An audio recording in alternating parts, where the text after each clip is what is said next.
السلام عليكم ورحمة الله. أهلا بيكم في فيديو جديد من يحيى ريفيوز. النهاردة قلت أتكلم عن حاجة مختلفة شوية. العالم دلوقتي بقى مليان ابليكيشنز فيها أفكار وابتكارات مفيدة جدا، وفي منها حاجات بتنجح نجاح كبير.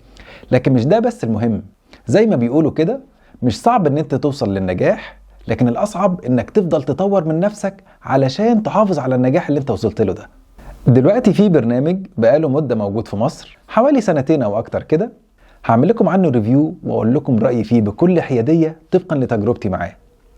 الفيديو ده مش مدعوم من حد ولا أي حاجة، أنا بس عايز أشارككم تجربتي وأقول لكم على مزايا وعيوب الابليكيشن ده.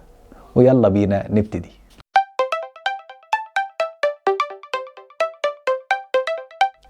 الابليكيشن ده زي ما أكيد عرفتوا من عنوان الفيديو هو سويفل. الشركة اللي ابتكرته دي شركة مصرية واتصنفت من أنجح الستارت ابس. حجم الشركة دي كبر جدا في وقت قياسي، وده بسبب إن فكرته مبتكرة ومناسبة قوي لاحتياجاتنا اليومية. ده برنامج بيقدم لك وسيلة مواصلات زي أوبر وكريم كده، لكن عن طريق باصات فخمة ومكيفة، مش عربيات زي أوبر وكريم. يعني المختلف في سويفل إن أنت بتبقى مرتبط بمواعيد معينة وخطوط سير معينة.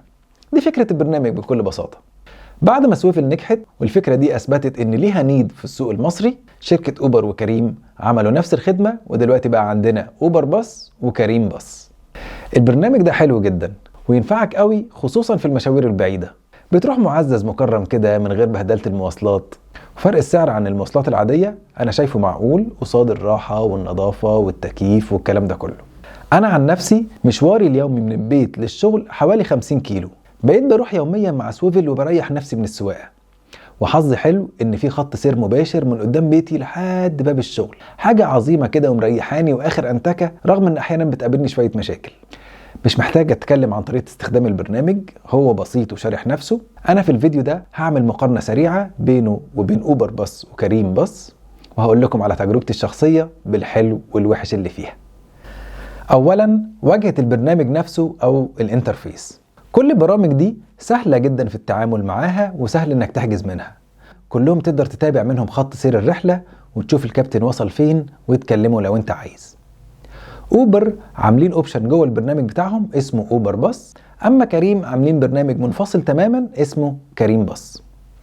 اما بالنسبة لسويفل، انا شايف ان البرنامج بتاعهم ده اسهلهم، وكمان دايما بيطوروا فيه، فتلاقي كل اسبوعين 3 نازل له ابديت يخلي برنامج اسهل ومريح اكتر.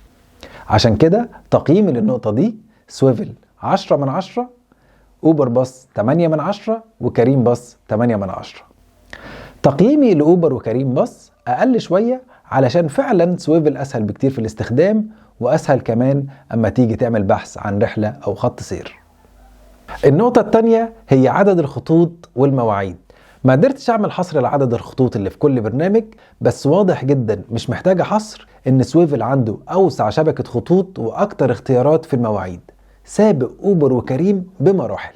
يعني ابسط مثال ان من بيتي لشغلي مفيش ولا خط لاوبر او كريم باص، لكن في عندي 6 مواعيد يومية الصبح بس من سويفل. فتقييمي للنقطة دي سويفل 10/10، اوبر وكريم باص 6/10. وبقول تاني، ده رأيي الخاص اللي مبني على تجربتي الشخصية، وداخل فيه عوامل فردية زي مكان بيتي ومكان شغلي ومعدل استخدامي للبرنامج. النقطة الثالثة هي الأسعار والعروض والبرومو كودز والحاجات دي. أنا شايف إن كلهم قريبين جدا من بعض، وفي منافسة كويسة مخلياهم مفيش شركة معينة هي أرخصهم، وبينافسوا بعض دايما في الأسعار باختلاف الأوقات والعروض. متوسط الأسعار بيبقى من 40 ل 50 جنيه في المشاوير الطويلة، وبتوصل معاك بالبرومو كودز لمتوسط من 20 ل 30 جنيه. وأنا شايف إن الأسعار دي تمام جدا مقارنة بالراحة اللي بتاخدها في مشوارك. كمان سويفل عملت مؤخرا باقات أو باكجز بتوفر معاك جدا لو أنت استخدامك ليهم منتظم أو يومي.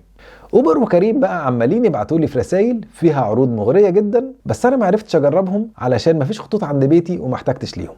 فكده تقييمي للنقطة دي كلهم 10/10.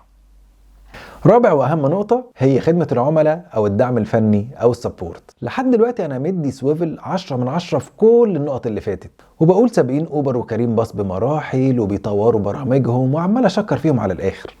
وما ننساش برضو ان سويفل شغلانتهم الوحيدة هي توفير خدمة الباص. اما اوبر وكريم اساس فكرتهم مبني على العربيات الخاصة وداخلين بس مجال الباص علشان ينافسوا، يعني مش هو ده الكور بيزنس بتاعهم. عشان كده التقييمات اللي انا مديها لهم في النقطة اللي فاتت تعتبر ممتازة جدا برضه.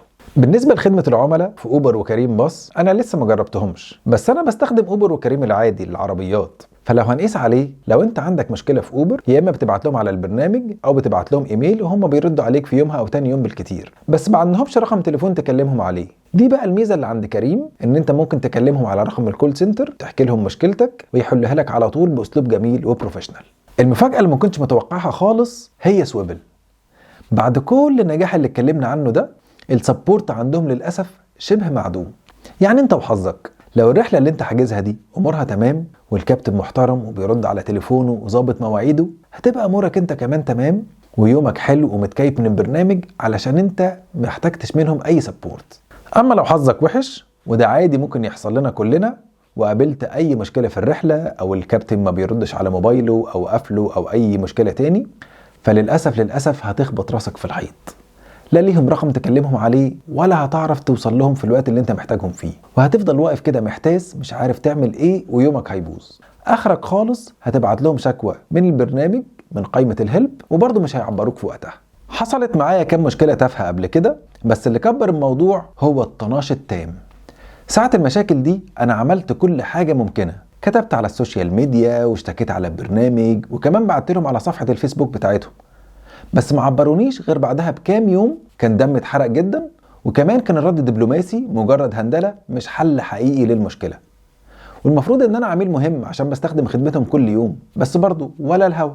المفروض ان الشركات بتنجح بعملائها، هم اللي بيثقوا فيها وبيكبروها، فلازم العملاء دول يكونوا اهم حاجة عند الشركات دي، ولازم رضا العميل يكون اهم KPI عندهم. علشان اسهل طريق للفشل ان ما يكونش عندك خدمة عملاء كويسة او انك تعامل العملاء بتوعك بطريقة تطفشهم منك. فنصيحتي لشركة سويفل بناء على تجربتي الشخصية وعلى المواقف اللي بشوفها بتحصل مع الناس اللي بركب معاهم كل يوم وعلى تعليقات الناس على الفيسبوك مع كل بوست انتوا بتنزلوه، لازم تفرمطوا منظومة خدمة العملاء والسبورت دي كلها. لازم تتهد وتتبني من جديد، لانها للأسف ممكن تهد كل النجاح اللي انتوا فيه ده. وبدل ما انا مبسوط من الخدمه بتاعتكم، بقيت حاسس ان انا بستخدمها وانا حاطط ايدي على قلبي علشان ما عنديش حل تاني. وبمناسبه الاعلان الاخير بتاعكم وكامبين منطق سويفل، هو ده يا جماعه المنطق اللي لازم تفكروا بيه. فتقييمي للنقطه دي، سويفل للاسف 0/10، اوبر باص 8/10، كريم باص 10/10 عشان عندهم رقم تليفون بتكلمهم عليه. ده كان رايي في البرامج اللي بتستخدم التكنولوجيا الذكيه في النقل والمواصلات. اكتبوا لي رأيكم انتوا كمان في الكومنتس، وانا مش هدفي من الفيديو ده ان انا اهاجم سويفل، انا عايزه يكون سبب لتطوير الخدمات اللي من النوع ده، وانه يكون حافز للشركات انها تطور نفسها اكتر واكتر. فلو عجبكم الفيديو اعملوا له لايك واعملوا شير لاصحابكم علشان الكلام ده يوصل للشركات، وما تنسوش تعملوا سبسكرايب في القناة من اللوجو اللي ظهر عندكم دلوقتي، واشوفكم في الفيديو الجاي.